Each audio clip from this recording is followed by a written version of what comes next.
આત્મહત્યામાં આપણે યુવાનોનું પ્રમાણ સૌથી વધારે છે, એમાં ખાસ કરીને પુરુષ.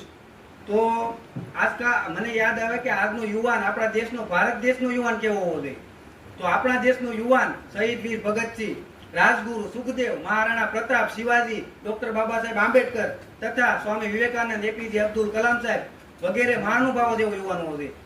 કવિ કહે છે એના માટે કે આજનો યુવાન એવો હોવો જોઈએ કે ભાઈ મોત આમો આવતું હોય ને તો એને કહી દે કે કહી દો આ મોતને ધાકમાં લેવાનું રેવા દે, કહી દો આ મોતને ધાકમાં લેવાનું રેવા દે, કારણ કે હું એનાથી અઘરી જિંદગી જીવી ગયેલો છું. પોતાના જીવનમાં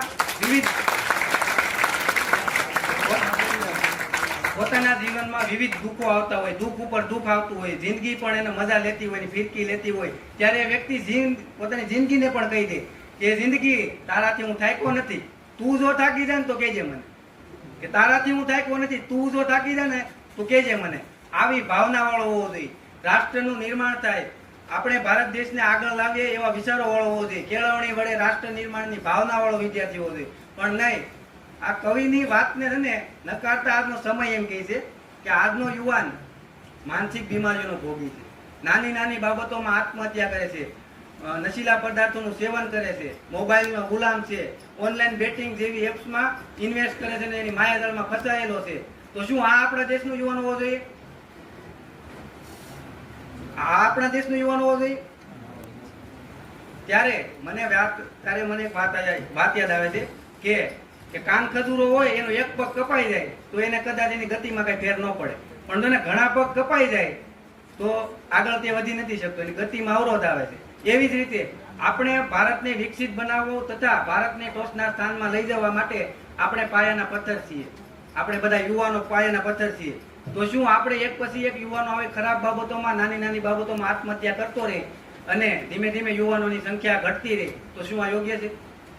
ક્યાંક ક્યાંક તો યુવાનો કપડા મેચિંગ કરતા જોવા મળે. તમે બધાએ ગીત સાંભળ્યું હોય છે, કે ભાઈ મારે કપડા મેચિંગ કરવા છે. પણ એ વાત સાચી છે, સમય પ્રમાણે બધું જરૂરી છે. હવે કપડા મેચિંગ થઈ ગયા, દલડાઈ મેચિંગ થઈ ગયા, પણ જો જેથી મનડા મેચિંગ ન થાય પછી ભાઈ પાસે ડિપ્રેશનમાં આવી જાય અને વિવિધ માનસિક બીમારીનો ભોગ બને. છેવટે પછી નશીલા પદાર્થો, સરસ, ગાંજો ને અફીણ ને વિવિધ દારૂ ને વિવિધ નશીલા પદાર્થોનું સેવન કરે અને છેલ્લે કાંઈ ન હોય, પૈસા ન હોય, કોઈ માન સન્માન ન હોય સમાજમાં, અને છેલ્લે આત્મહત્યા કરે. તો શું આ યોગ્ય છે આપણા દેશના યુવાન માટે? માટે મારે બધાને કેવું છે કે તમે આ ભારત દેશ માટે કાંઈ આમ બનો કે ન બનો, એવું જરૂરી નથી કે ભાઈ તમે એક મહાન વ્યક્તિ હોવા જોઈએ, કે તમારી પાસે એટલા અબજો પૈસા હોવા જોઈએ, મર્સિડીઝ હોવી જોઈએ. મારું કહેવાનું એટલું છે કે ભાઈ તમે જીવનમાં કાંઈ બનો કે ન બનો, પણ એક સારો દીકરો કે દીકરી બનો, સારો ભાઈ અથવા બેન બનો, ભારતના સારા નાગરિક બનો, તો પણ આપણું જીવન સાર્થક છે.